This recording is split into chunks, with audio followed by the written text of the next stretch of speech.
Emmanuel Macron est un menteur. Lors d'une prise de parole, il dit aux Français qu'il supprime la redevance audiovisuelle. Mais il oublie de préciser qu'il continue de verser un chèque de 4 milliards d'euros par an aux médias du service public. 4 milliards que nous payons avec nos impôts issus dorénavant de la TVA. On veut donc nous faire travailler 2 ans de plus parce qu'il manque des milliards dans nos caisses de retraite, mais des milliards partent en fumée pour financer les copains et les coquins de l'audiovisuel public. Les coquins, ce sont ceux qui dilapident notre argent. Ils se versent des salaires énormes, engagent des projets fous comme la plateforme vidéo Salto, vouée dès sa naissance à l'échec. Un désastre, un fiasco de 170 millions d'euros de pertes nettes et aucune sanction, notamment à l'égard de la présidente de France Télévisions, Delphine Ernotte. Les copains, ce sont ceux qui profitent de notre argent. Comment expliquer que le service public a donné de l'argent pour plus de la moitié des productions de Bernard-Henri Lévy, des centaines de milliers d'euros déversés en pure perte pour lui, mais aussi pour les documentaires de son épouse, mais aussi pour ceux de son principal associé. Comment expliquer cet abus de copinage de la part de la firme BHL ? Le plus grand milliardaire dans les médias avec Drahi, Bouygues et les autres, c'est l'État. Et l'argent de l'État milliardaire, c'est celui des contribuables, vaches à lait, qui financent contre leur gré de la propagande 24 heures sur 24 et 7 jours sur 7. Plus un centime pour le service public, telle doit être la mission de ceux qui veulent relever la France. Pour TVL, il s'agit, malgré les intimidations, de rétablir une information libre, authentique, exemplaire, vérifié, pluraliste, désendoctriné, TVL contre les menteurs. Pour cette action essentielle, nous n'avons pas l'argent de l'État, ni celui des oligarques ou des banques. Nous ne disposons que du soutien de nos téléspectateurs. Et nous faisons face, en ce mois de juin, à une situation très compliquée. Il y a le coût normal de la multiplication de nos programmes avec plus d'enquêtes, de créations, de nouveautés pour une télévision véritablement généraliste. Il y a le poids de l'inflation qui nous frappe tous. Et il y a aussi un vrai coup dur avec l'explosion de nos factures d'électricité. Comme vos commerces de proximité, votre télévision de proximité voit passer sa facture de 15 000 à 100 000 euros. Une facture multipliée par 6. Alors, parce qu'il faut tailler en pièces la propagande des médias du pouvoir, parce qu'il faut une alternative aux verrouillages idéologiques, ce que nous faisons depuis 10 ans. Il nous faut absolument obtenir de nouveaux moyens, financer TVL. Depuis 10 ans, TVL a fait la preuve de son utilité pour établir les vérités et confondre les menteurs. Alors, téléspectateurs et amis de TVL, bougez-vous, mobilisez-vous, financez TVL contre les menteurs. C'est la seule solution.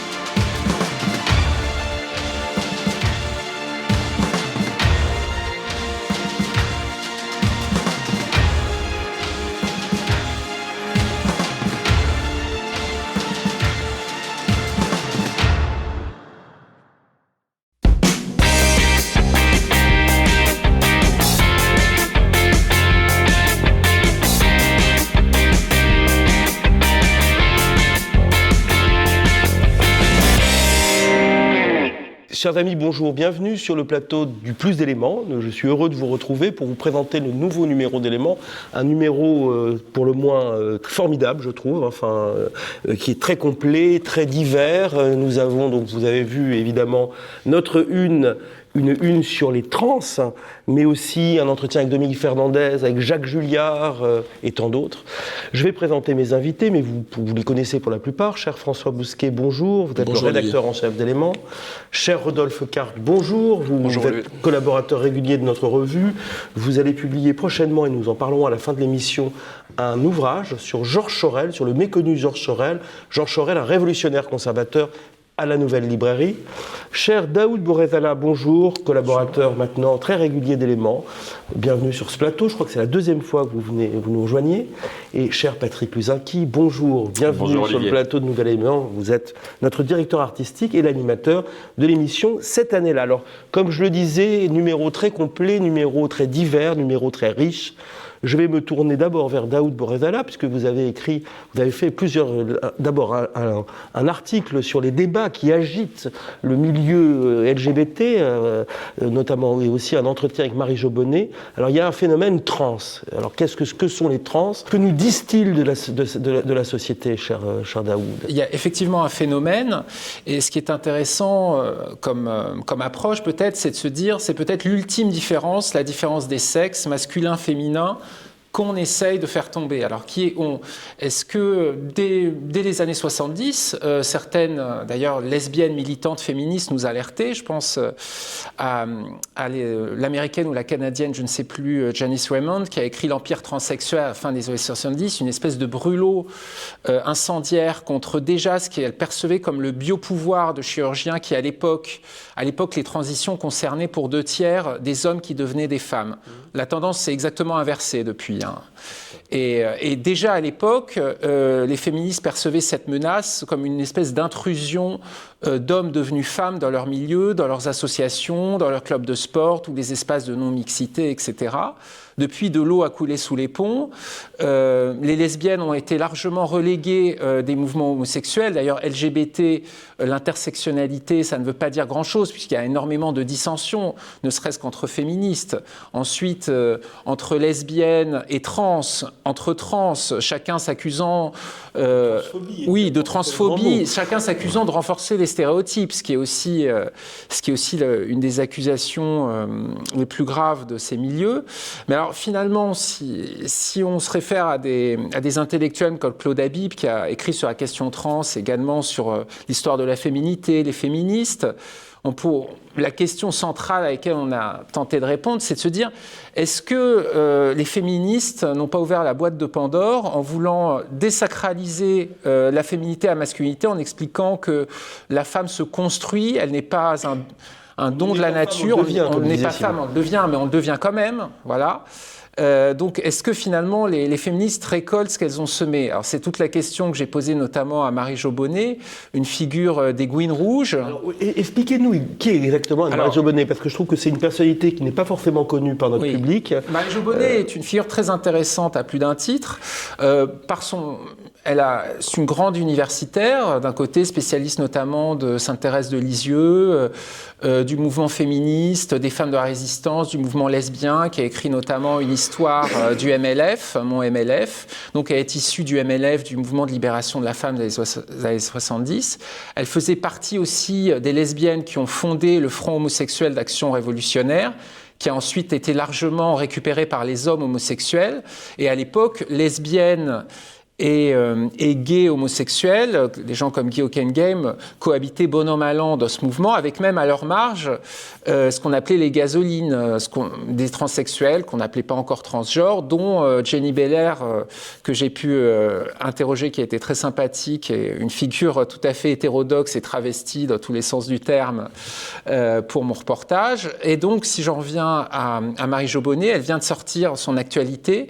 Elle, je l'avais connue il y a 10 ans lorsqu'elle était très mobilisée contre le mariage et l'adoption homosexuelle et la PMA, GPA, qu'elle voyait comme une espèce de distorsion bourgeoise du mouvement homosexuel qu'elle pense subversive dans son essence et révolutionnaire.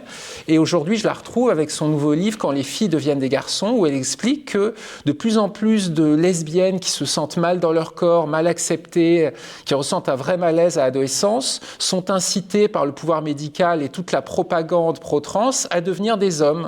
Et elle compare ces thérapies, ces transitions de genre aux fameuses thérapies de conversion où finalement on se dit l'homosexualité féminine est mal acceptée, il vaut mieux en faire des hommes, sur le modèle iranien en fait. Et donc là où sa réflexion est décapante et tout à fait originale, c'est qu'elle répond aux activistes pro-trans en leur disant on ne devient pas homme avec un pénis, on ne devient pas femme avec un vagin, une vaginoplastie. C'est d'ailleurs toute une opération très pénible et fort périlleuse. Et finalement, on ne s'est pas battu pendant des années pour expliquer qu'une femme, ce n'était pas qu'un corps, pour finalement, sur un claquement de doigts, énoncé performatif, on est femme parce qu'on a déclaré « je suis femme ». Vous l'avez souligné, il y a évidemment, et peut-être que nous allons aussi en parler avec François Bousquet, puisque la question transgenre, vous l'avez aussi étudiée, il y a des intérêts derrière cette vogue transgenres. Il y a des intérêts économiques, mais peut-être que le problème, il y a plusieurs portes d'entrée dans le dossier, peut-être que le problème est encore plus lourd, parce que le titre du dossier, c'est le grand dérèglement sur le modèle du grand remplacement, qui est un chrononyme, comme la Belle Époque, comme la Grande Dépression. Il y a un grand dérèglement, avant d'être une affaire idéologique, c'est d'abord une affaire biologique. Il y a un grand dérèglement hormonal dans le monde, il y a une féminisation des espèces. Les hormones, c'est l'harmonie. On pourrait presque parler aujourd'hui qu'il y a une disharmonie. Il n'y a plus une disharmonie, il y a une disharmonie. On creuse pas le sujet parce que ça n'est pas, on n'est pas une revue de sciences naturelles, mais la féminisation des poissons est fascinante. Il y a une apparition de micropénis chez les femelles, il y a une féminisation des mâles, il y a manifestement un trouble avec une précocité de la puberté, en particulier aux États-Unis, des pubertés avant l'âge de 10 ans. Donc il y a vraiment un bousculement hormonal. Et je le redis, les hormones, c'est un équilibre très précaire. Donc on est confronté à une dysharmonie. Donc c'est aussi un problème biologique d'abord. Après, c'est un problème idéologique. Moi, je pense qu'il est supérieur aux intérêts économiques. Certes, il y a des transactivistes, certes, il y a des psy qui sont pro-trans, certes, il y a une économie derrière tout ça.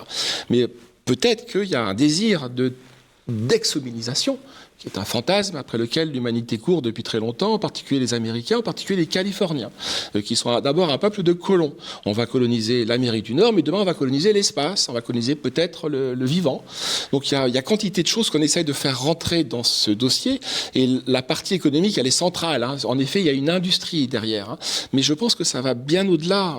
Il y a plusieurs papiers qui montrent qu'il y a un emballement sur cette question trans. Il y a un phénomène d'accélération. Daoud parlait du Front homosexuel de libération, de Aucun Game, de Marie-Jo Bonnet, des Gouines Rouges, révolutionnaires, pardon. On n'aurait jamais imaginé, il y a 50 ans, que les choses s'accéléreraient à ce point-là, s'emballeraient. Et puis il y a au fond de cela, parce que vous parlez de biologie, il y a au fond de cela une haine du donné biologique. Tout doit être construit, reconstruit. Il faut même aller, on en parle dans le dossier, il faut même aller au-delà. C'est que moi, je pense que chez les déconstructeurs, et chez la figure la plus emblématique des déconstructeurs, en l'occurrence Michel Foucault, il y a une haine du corps. Il y a une haine... Foucault ne sait pas quoi faire de son corps. Foucault, il ne veut pas jouir. François, le paradoxe, c'est que ces gens qui détestent le corps, refoulent le biologique, finalement, veulent changer de genre via des opérations biologiques en bouffant des hormones, en se faisant opérer. C'est ça l'ultime paradoxe. En s'amputant. Parce que c'est une ablation. Aller sur TikTok pour regarder des jeunes filles à qui on a arraché les seins. Mais simplement, c'est là que je voulais insister sur Foucault, c'est que l'organe, c'est l'orgasme. Si on ampute l'organe, il n'y a plus d'orgasme. Tout Foucault est vraiment, quand on va au cœur de Foucault, donc le maître de la déconstruction, il y a une rage gnostique contre le corps. Il ne veut s'intéresser à la fin de sa vie aux gnostiques et à certains pères de l'Église. Notamment donc, Origène. Et la formule, c'est qu'il n'y a pas de libération du sexe qui tienne. Ce qu'on veut faire, c'est se libérer de ce poids qu'est le sexe, parce que c'est un corps qui ne jouit plus l'organe. C'est-à-dire que jamais un homme deviendra une femme. Les chromosomes sont implacables, c'est pas possible. En revanche, l'homme qui devient une femme, c'est amputé de sa sexualité et du plaisir qu'il peut en tirer. Alors, pour enchaîner... Excusez-moi, je vais devoir vous arrêter parce que l'émission file, nous avons beaucoup de sujets à aborder. Il nous reste 15 minutes. Peut-être Patrick Louzanqui sur la question du genre.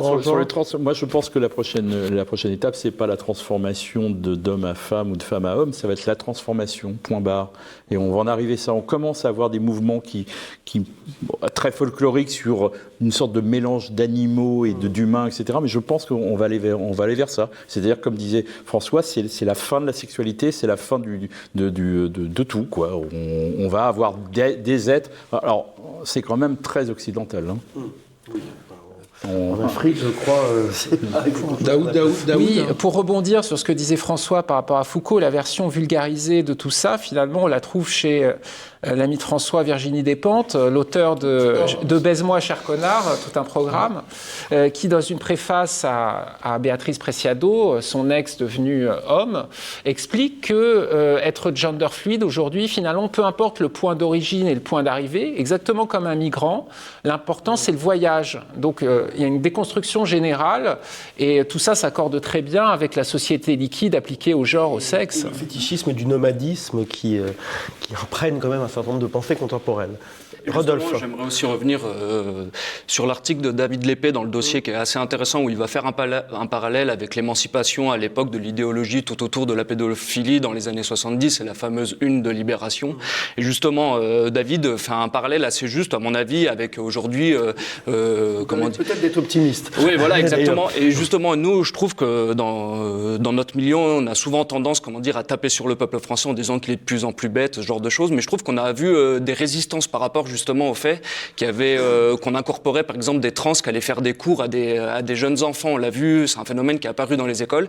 Et moi, j'ai trouvé qu'il y avait une certaine résistance populaire. Les gens ont conservé des éléments, de common decency. Donc je trouve qu'il y a de l'espoir, Les prochains livres dans 20 ans chez Gallimard, ce seront les témoignages des jeunes bourgeois qui auront été transformés par leurs parents et qui viendront condamner cette nouvelle génération qui les a mis sur cette voie-là. Nous allons passer peut-être aux autres sujets d'éléments, notamment à Richard Wagner, puisque j'ai eu le plaisir de faire un entretien avec l'excellent Georges Liébert sur Wagner, à la faveur d'une actualité wagnérienne, puisqu'on a publié récemment ses carnets bruns. Le titre n'est pas forcément éloquent, puisque les carnets bruns de Wagner, c'est son journal, le journal qu'il a tenu pendant plus d'une vingtaine d'années.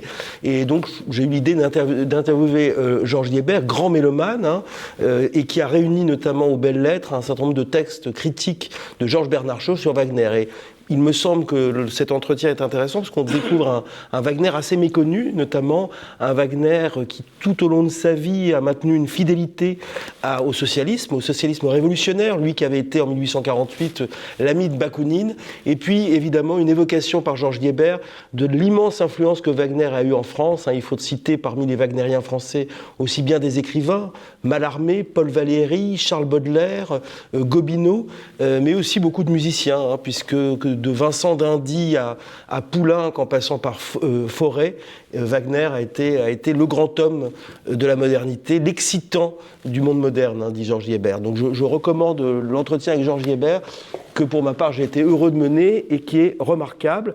J'en profite aussi pour vous dire, chers amis, que dans quelques semaines ou dans quelques jours, vous retrouverez ça sur le site d'Éléments, nous allons mettre en ligne la vidéo de notre entretien avec Georges Liébert, où il évoque non seulement Wagner, mais aussi son compagnonnage intellectuel avec Raymond Aron et sa critique du monde moderne, lui qui a été à la fois l'ami de Raymond Aron et de Philippe Muret, dont il a été l'éditeur chez Gallimard. Donc ça, vous retrouverez cet entretien avec Georges Liébert sur le site d'Éléments. Je peux avoir un mot sur Wagner. Ce qui est passionnant dans ce qui est dit, c'est qu'on a trop tendance avec l'image de Wagner, parce que sa belle-fille, à l'époque, voilà. C'est pas le problème d'être récupéré, mais enfin, l'Allemagne nazie a été souvent, et ce qui fait que Wagner n'est pas joué en Israël, un peu à cause de ça. Alors que toute sa vie, effectivement, Wagner est quelqu'un qui était un révolutionnaire, était un passionné de la gauche et du socialisme. Un homme de gauche, un homme de gauche. Qui, alors, je sais pas. Homme de gauche romantique, un socialiste romantique, plus qu'un homme de gauche d'ailleurs. Mais ça, c'est très bien expliqué et évoqué par Georges Liébert dans son entretien.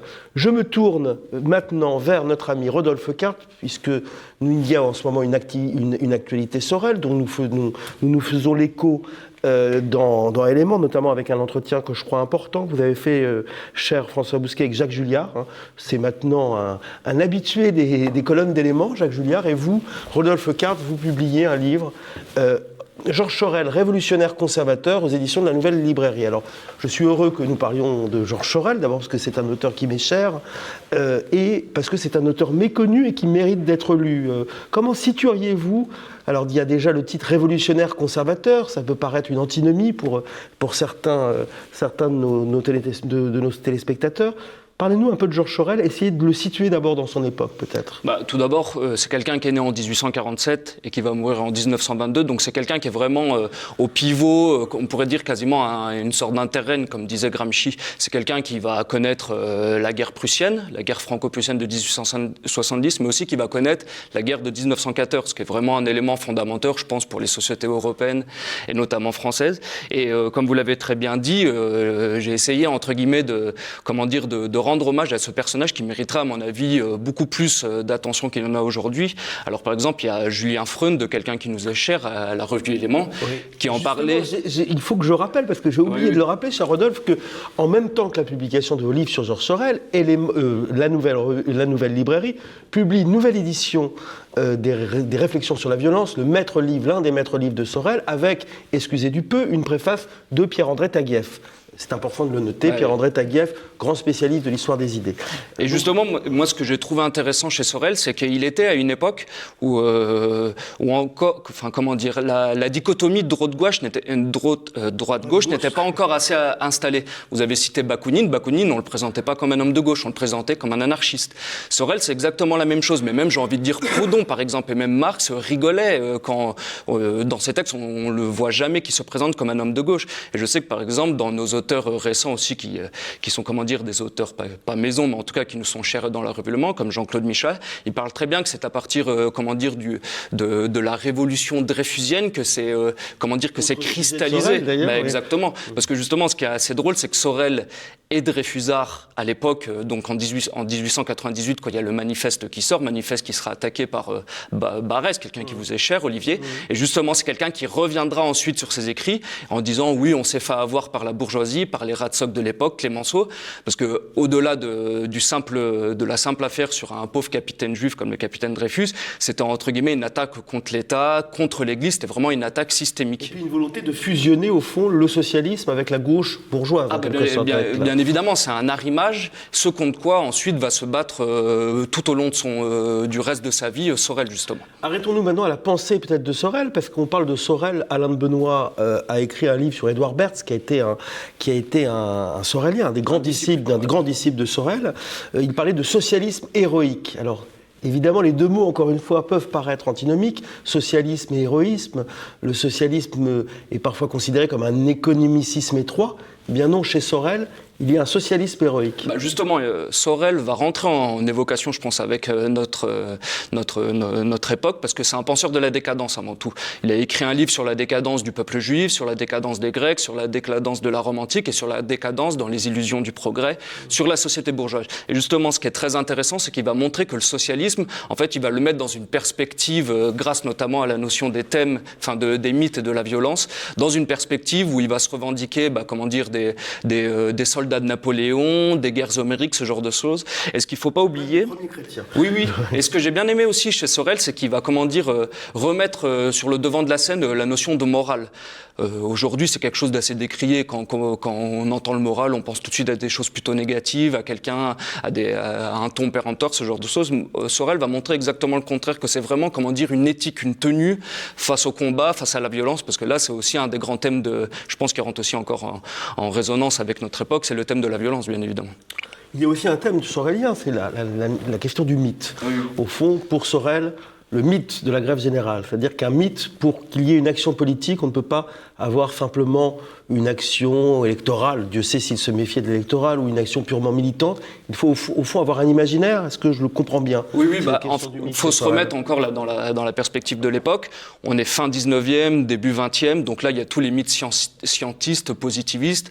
On va sortir enfin de la religion, de ce genre de choses. On va vers la religion du progrès, ce qui est encore quelque chose qui nous parle, j'ai envie de dire. Et Sorel va redécouvrir, grâce à des auteurs comme Bergson par exemple, ou même comme chez Pascal, qu'entre guillemets, et aussi Gustave Le Bon, bien évidemment, c'est à l'époque où il va sortir Psychologie des foules, ce genre de choses. Gabriel Tarde aussi, qui est un sociologue qui est un peu moins connu, mais qui avait beaucoup écrit sur cette chose, qu'en fait les sociétés sont mues par des passions, pas des folies collectives, mais entre guillemets par des affects. Quelque chose qu'on va retrouver par exemple chez un auteur aujourd'hui plutôt classé à gauche, qui est Frédéric Lordon, qui a beaucoup écrit, notamment avec une anthropologie spinozienne, sur ces notions d'affect. Et moi je pense que justement, moi qui essaie entre guillemets d'être sur cette ligne populiste, il faut aujourd'hui parler justement à ces affects. On peut pas, avoir des grands mouvements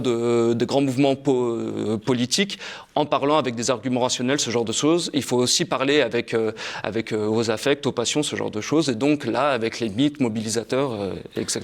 Votre livre s'intitule Georges Sorel, révolutionnaire conservateur. Comment situer Sorel par rapport à deux grandes figures aussi du socialisme ou de la révolution au XIXe siècle, que sont Marx et Proudhon? J'ai entendu parler un jour de Sorel comme d'une synthèse entre Marx et Proudhon. C'est exactement ça. C'est un couple dialectique, entre guillemets, si on veut les deux. Par exemple, on sait très bien que Marx va vouloir une centralisation. C'est son côté Hegel. On va revenir dans le côté d'un État. Alors que Proudhon, on le sait très bien, c'est plutôt sur le mythe du mutualisme, du fédéralisme. Il est absolument contre, et Sorel suivra cette voie aussi. Ils sont contre-étatistes, absolument. C'est pour ça que, par exemple, je trouve que Jacques Julliard fait une mise à jour et, il met les points sur lui de manière très, très intelligente. Parce que Zersternel, dont on a parlé au début de l'émission, l'avait présenté comme un proto-fasciste, entre guillemets. On sait que c'est aussi des thèses que reprendra BHL plus tard, de manière complètement malhonnête. Oui, non, mais c'est complètement malhonnête. Et justement, Jacques Julliard démontre très bien dans son entretien avec François que Sorel combattait l'État, alors qu'on sait que le mythe du fascisme, justement, c'est tout dans l'État, rien en dehors, ce genre de choses. On sait aussi très bien que Sorel combat le culte du chef. Lui, il est plutôt sur, une immersion par les bases d'en bas, par le mythe ouvrier, donc ça vient par en bas. Conseilliste, Sorel, en quelque sorte. Ah oui, c'est ça, c'est ça. Un penseur de la démographie, peut-être pas de la démographie directe, mais... Ah oui, non, il a des paroles, il est très antidémocratique. Justement, je pense que ça aussi, c'est... Peut-être plus parlementaire, il est très anti-parlementaire. Exactement, mais je pense que c'est aussi un reproche qu'a pu lui faire Alain de Benoît, qui était assez bien vu. C'est qu'à l'époque, on a toujours ce mythe de la démocratie comme le mythe du nombre, ce qui est vrai, c'est la quantité contre la qualité, ce genre de choses. Mais aujourd'hui, je pense qu'on ne peut pas se dire antidémocrate. Justement, nous, on aimerait revenir au référendum, à ce genre de choses, à la consultation du peuple. Et justement, quelque chose qui est en filigrane dans la pensée de Sorel, et qu'on retrouve un peu aussi chez Maurras, c'est l'opposition entre le pays légal et le pays réel. Et aujourd'hui, par exemple, on sait très bien que le gouvernement ou Macron, on le voit par exemple avec la réforme des retraites, il va toujours chercher par des petites astuces juridiques, justement, le contournement des contestations du groupe Lyot ou de ce genre de choses. On sait qu'ils ont une peur bleue des référendums depuis le référendum de 2005. Donc là, c'est entre guillemets, je me scinde un peu de la voix pure de Sorel, et c'est peut-être une critique que je pourrais lui apporter. Que diriez-vous à un homme de droite ? Pourquoi faut-il que les hommes de droite lisent Sorel ? Justement, Sorel, il a le côté démystification qu'on pouvait retrouver chez Marx. Alors, je sais que ça a un côté qui peut un peu faire mal. Je sais soupçon, comme voilà, exactement. Et Jean Vioulac, qui fait un entretien aussi dans le dernier élément. C'est un article de... Oui, un portrait qui avait écrit justement un livre, La démystification par Marx. Et en fait, Marx montre très bien que le droit, que la morale d'une époque, en fait, ça tombe pas des nues, ça tombe pas du ciel. C'est évidemment la morale, le droit et l'économie de la classe dirigeante et de la classe en place. Donc c'est pour ça, je dirais en droit, oui, vous me parlez, à quelqu'un de droite, je dirais oui, vous me parlez d'un droit, d'une économie, mais ce n'est pas un droit parmi quelconque ou le droit naturel, c'est le droit d'une élite et de la classe dirigeante. Vous démystifiez, oui, sur la droite, hein. Mais avant une toute petite précision technique, c'est l'éditeur qui parle, l'éditeur c'est Sixtine G en l'occurrence, hein, qui dirige les éditions de la Nouvelle Librairie. Le livre de Rodolphe sera en librairie le 15 juin. Merci donc François pour avoir rappelé, c'est important mais quand même. Mais simplement, revenir sur votre question, sur la question, peut-il séduire la droite ? Oui, bien sûr, il a séduit la droite et la gauche. Hein. Même s'il ne relève pas des catégories fascistes et communistes, il a séduit des fascistes et des communistes. Hein. Attendez, il reste 1 minute 20, je suis désolé. Ouais. Je dois vous interrompre, excuse-moi François. À propos, il a séduit la gauche et la droite, il a même séduit les communistes et les fascistes, puisque vous racontez une anecdote dans vos livres qui est assez incroyable. 10 ans après la mort de Sorel, dites-nous, parce que je trouve que elle évoque... une délégation de l'Italie fasciste et une délégation de la Russie communiste se présente à la famille de Sorel pour, entre guillemets, ériger un monument sur sa tombe 10 ans après sa mort. Donc, par contre, ce sera refusé par la famille, ne voulant pas de récupération sur le dos de Sorel. Voilà, je trouve que c'est une anecdote assez révélatrice. Rappelez-nous la date de sortie du livre de Rodolphe. 15 juin. 15 juin, donc vous retrouverez à la Nouvelle Librairie et dans toutes les bonnes librairies le livre de Rodolphe Carte sur Georges Sorel. En attendant, vous pouvez lire le dernier numéro d'Éléments. Je vous retrouve dans 2 mois, peut-être à la rentrée, je ne sais pas la date, mais pour le prochain numéro. En attendant, vous retrouverez notre ami Patrick Luzinski et une bonne équipe d'Éléments pour cette année-là. Au revoir, bonne journée, au revoir.